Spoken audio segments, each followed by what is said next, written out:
is the apocalypse. Now, the difficult Duchess's worst nightmare has come true.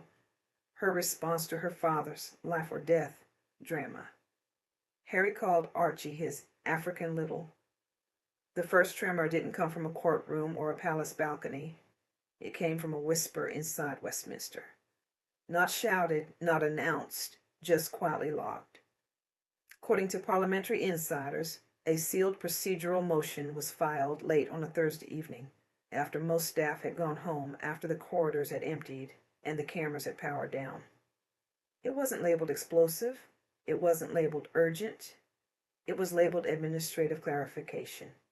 And yet everyone who read the internal summary understood exactly what it meant. Think so. Williams, very matter of fact. But let's a verification inquiry had been triggered. Not public, not adversarial, but official. And the name at the center of it wasn't Meghan Markle. It was Archie. The inquiry, sources say, was activated within hours of Tom Bower's now infamous remark at a London literary event when the veteran journalist leaned back in his chair, fixed the audience with that familiar fox-like stare, and said something that instantly changed the temperature of the room. The public, he said calmly, has never been told the truth about Archie's birth. Like becoming a new mom and tell us a little bit about baby Sussex, as we're calling it. He didn't shout it. He didn't dramatize it. He let the sentence sit there heavy and unresolved like an accusation that didn't yet know its own shape. By the time he added, and I'm prepared to defend that statement, the damage was already done. Within hours, British media lit up. By morning, American networks had picked it up. By midday, social media had turned it into a feeding frenzy of speculation, disbelief, outrage, and denial. But behind the noise, something else was happening. Something quieter and far more dangerous. Because in the United Kingdom, certain claims don't require proof to cause action. They require concern. And concern is exactly what reached Kensington Palace the following afternoon. Delivered not by courier, not by aide, but by a plain, unmarked package left at a private entrance. No return address, no seal, only a handwritten note scrolled across the front in uneven ink. For the future of the monarchy, open personally.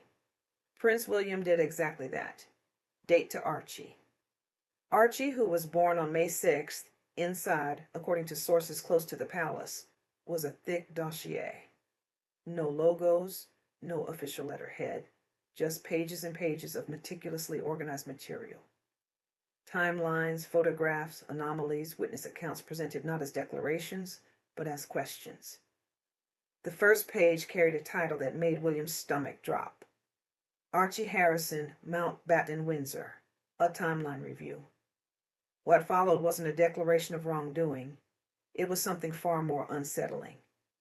Inconsistencies, dates that didn't quite align, public statements that subtly contradicted one another, hospital references that shifted depending on the source, announcements that were revised after the fact. Even the language used by palace spokespeople. Passive, unusually careful, oddly imprecise. Nothing in the file said, "This is false." It said, "This does not align." And alignment in royal matters is everything. One section focused on the Portland Hospital announcement, its timing, its wording, the absence of customary medical confirmations. Another highlighted photographic anomalies from the pregnancy period, not as proof of deception, but as visual irregularities that had sparked repeated internal questions over the years. Then came the detail that reportedly froze William in place. A witness account, anonymous, carefully anonymized, but precise in one chilling way. The witness referenced a physical detail about Archie. Something never released publicly, never photographed, never discussed outside the immediate family. A mark, small, distinctive, known only to those who had seen the child up close. William remembered it. He had seen it once briefly during an awkward family gathering years earlier. A fleeting moment. No one else present had commented. It wasn't something you forget. And yet here it was described with exact accuracy by someone who should not have known.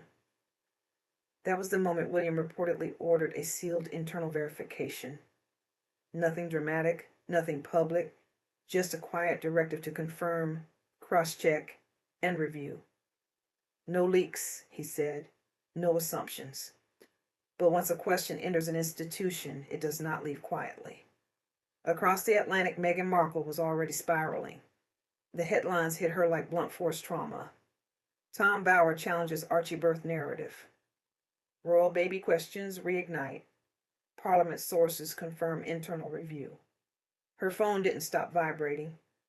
Lawyers, advisors, PR strategists, everyone talking at once, everyone insisting on calm, everyone asking the same question she couldn't answer out loud. How much do they know? Of succession could be legally challenged. Parliament would have grounds to act. This is bigger than Meghan, William said quietly. Bigger than you. If Parliament concludes there was deception, they won't stop at stripping titles. They'll demand answers from the palace itself. Harry buried his face in his hands. She said it was the only way. She said they'd never accept us otherwise. William leaned back, pain flashing across his face. Did you believe her? Harry didn't answer. Birth certificate. It shows Archie Harrison Mountbatten. Across the Atlantic, Meghan was unraveling. News alerts stacked endlessly on her phone. Sources whispering about parliamentary inquiries. Senior royals refusing comment. Legal analysts openly discussing succession implications. The silence from Harry was the loudest sound of all. When her lawyer finally reached her, his voice carried none of its usual confidence. Westminster isn't backing down, he said. If this goes public, discovery will be brutal. Medical records, witnesses, everything. Meghan laughed, sharp and brittle. They won't dare. I'll burn it all down first. But even as she said it, fear crept in. For the first time, she understood she wasn't fighting tabloids or gossip bloggers anymore. She was fighting institutions that had survived wars, abdications, and scandals far worse than hers. Back in London, Tom Bower watched it all unfold with clinical calm. He hadn't released his final evidence yet. He didn't need to. The pressure alone was doing the work for him. When asked by a reporter if he feared legal retaliation, he smiled thinly. Truth has a way of surfacing, he said, especially when too many people are invested in keeping it buried. Behind closed doors, Parliament moved swiftly. A small cross-party committee was formed under the guise of constitutional clarification. No press releases, no grand announcements, but the message was clear. The monarchy was being audited from the inside. At Windsor, William stood by a window overlooking the grounds as Harry prepared to leave. You still have a choice, William said. Tell the truth now, privately, or let it explode publicly. Either way, it's coming. Harry nodded, tears streaming freely now. I never meant for it to go this far. It always does, William replied softly. When Harry returned to California days later, Meghan saw the change immediately. The distance, the resolve. That night after the children were asleep, he finally spoke. I'm done lying, he said, her face hardened. You're choosing them over us. I'm choosing the truth, he replied. For Archie, for Lilac, for myself. The scream that followed echoed through the mansion, raw and unfiltered. The perfect image cracked at last. Weeks later, a carefully worded statement emerged from Buckingham Palace. No accusations, no names, just an acknowledgement that certain inconsistencies surrounding the circumstances of Archie's birth are under review. The world read between the lines. Markets reacted. Headlines exploded. Supporters argued. Critics rejoiced.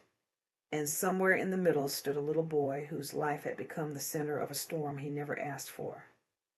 The monarchy didn't fall, but it shifted. Hard truths forced reforms long whispered about. Trust was shaken, then slowly rebuilt brick by brick. As for Meghan, she disappeared from the spotlight, retreating behind lawyers and NDAs. Her Hollywood comeback stalled, not with a bang, but a quiet fading. Harry remained in California, quieter now, focused on his children rather than headlines. And Tom Bower. He published one final chapter, not with triumph, but with a warning. Power built on illusion always collapses, he wrote. And the truth, no matter how delayed, always demands its price. The curtain fell, but the echoes lingered. Proof that even the most carefully constructed fairy tales can't survive when reality finally knocks on the door.